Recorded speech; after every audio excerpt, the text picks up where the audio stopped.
The movies start with a young woman who is transformed into a mutant.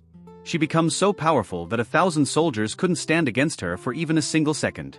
The movie kicks off in the year 2077, and the world isn't the neon utopia we were promised. It's a playground for the Medusa Corporation. These guys aren't just selling tech, they're playing God, stitching together human DNA and high-end tech to create the mutants. Imagine a soldier who doesn't need a vest because their skin is harder than Kevlar, and they don't need a medic because they simply refuse to die. The government, finally realizing Medusa is building a private army that could delete a small country by lunch, sends in their best agent, a woman named Ching. But here's the problem with being the best. You're the one Medusa wants for their most expensive experiment yet. Ching gets caught, and instead of a quick interrogation, she's strapped to a table. They don't want her secrets, they want her potential.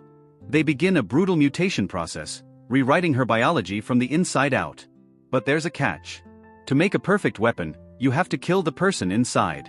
They prepare to wipe her memory, to turn her into a blank slate that only knows how to kill on command. Just as the delete button is about to be pressed, the room explodes. Her fellow agents storm the facility in a desperate rescue mission. Their leader manages to pull the plug on the memory wipe just seconds before it finishes, or so he thinks. He grabs a data chip containing every dark secret Medusa has and signals for the exit. But Medusa doesn't do refunds. As they reach the exit, a nightmare blocks their path.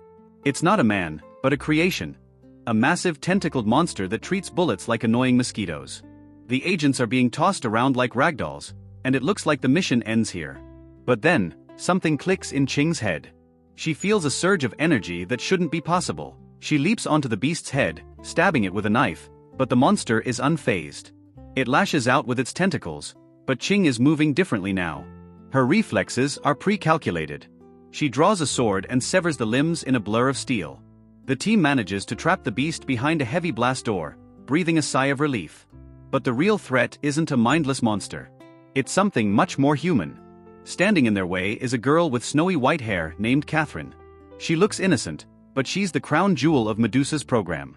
Catherine doesn't use muscles, she uses her mind. She begins to flirt with the team leader, and within seconds, he's a puppet.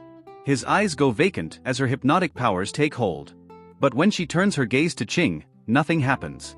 You can't hypnotize a god. Realizing the jig is up, Ching snaps her teammates out of the trance, but Catherine isn't worried. She starts teleporting around the room, picking the leader up and throwing him across the hallway like he's made of paper. The leader knows they're cooked. He shoves the data chip into Ching's hand and tells her the one thing no soldier wants to hear: run. The agents stay behind to die so she can live.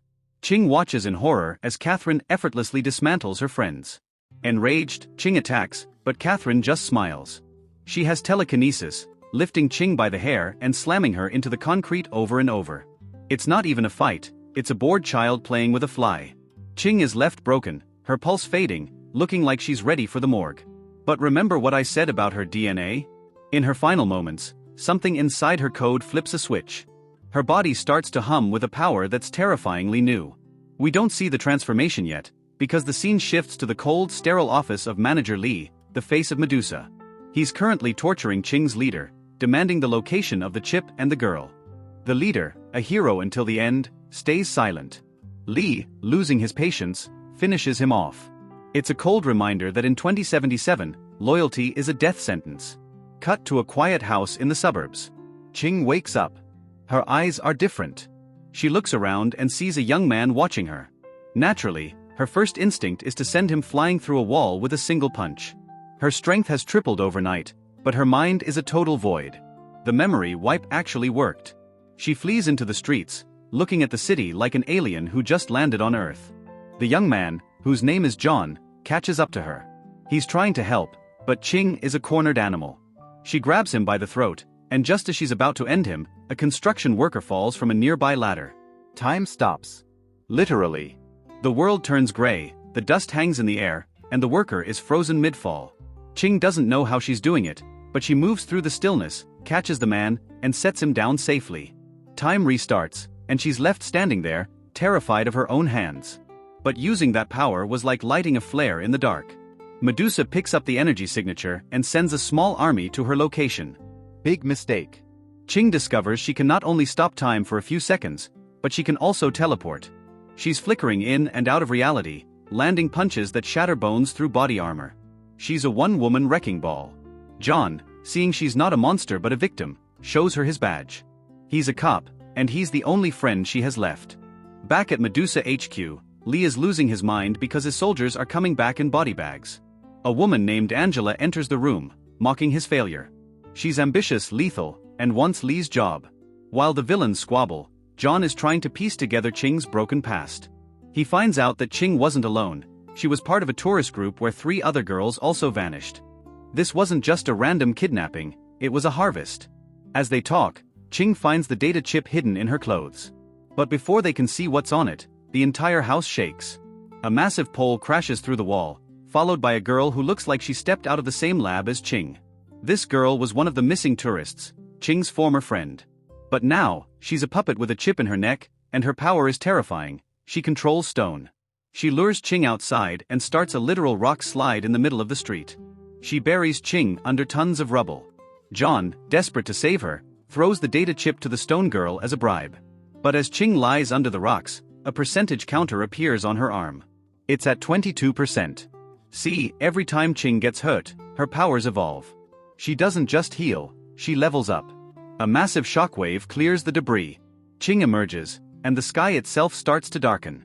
The stone girl tries to punch her with a hand made of solid rock, but Ching catches the fist and crushes it into dust. She's about to deliver the finishing blow when she sees the fear in her friend's eyes. She stops. But Medusa doesn't allow failure. Remote-controlled by the chip in her neck, the girl is executed by the corporation right in front of Ching. It's a brutal reminder: Medusa owns your life, and they own your death. Ching collapses from the emotional and physical strain, but John manages to get her to an underground doctor. As her body stabilizes, the fog in her mind begins to lift. She remembers the white-haired girl, the experiments, and her real mission. She leads John back to the secret lab, where she finds a hidden room filled with evidence. This is where she remembers her captain and her duty to the state. But then, the screens in the lab flicker to life. It's Angela. She's kidnapped a group of civilians and gives Ching a choice: the chip or their lives. Here's where it gets complicated. Ching has been programmed to be an agent first and a human second. She tells John she's moving on to deliver the chip to her captain. She doesn't care about the hostages. John is devastated. He realizes that even with all that power, Ching is still a weapon belonging to someone else. He decides to go on a suicide mission to save the innocents alone. He's just a guy with a gun against a building full of mutants. It's a death sentence, and he knows it. Ching reaches her captain and hands over the chip, but when she asks for help to save John, the captain basically tells her he's busy with paperwork. In that moment, the programming breaks. Ching realizes that the good guys are just as cold as the corporation. She turns her back on her mission and teleports to the warehouse where John is standing alone against a literal wall of soldiers. She arrives just as they're about to fire, and let me tell you, it's a bloodbath. She's moving so fast the soldiers look like statues. She's not just fighting, she's deleting them from existence. But Angela is waiting. She's the final boss of this level, and she's faster than anything Ching has faced. Angela stabs John through the chest, then turns her blade on Ching, twisting it into her stomach. Ching's condition hits a critical low, and that percentage on her arm starts climbing again. A wave of energy erupts from her, throwing Angela back. Ching teleports behind her and with zero hesitation, ends Angela's life. But the victory is hollow. She runs to John, cradling him as he takes his last breath. The only man who saw her as a person, not a weapon, is gone. The grief turns into a cold, blinding rage. Ching storms Medusa HQ. Manager Lee tries to use his telekinesis to stop her, throwing shards of glass and furniture, but Ching is a ghost in the machine. She's flickering through the air, closing the gap in seconds. She plunges a knife into Lee's head, ending the corporate nightmare. As she stands over his body, she looks at her arm. The counter is only at 50%. She's already a god, and she's only halfway to her full potential. She returns to John's house to mourn, but then, a shadow moves. John walks out of the darkness. He's alive, and he's different. It turns out the experiments or the proximity to Ching's energy changed him too. They both vow to use their powers to protect people, but the movie leaves us with one chilling thought. The mysterious owner of Medusa is still out there, watching. He's not scared, he's intrigued. He's waiting to see what happens when that counter on Ching's arm hits 100%. If you had the power to stop time, but it meant losing every memory of who you were, would you take that deal? Let me know in the comments if you think John's survival is a miracle or if he's just another experiment waiting to go wrong. Thanks for watching.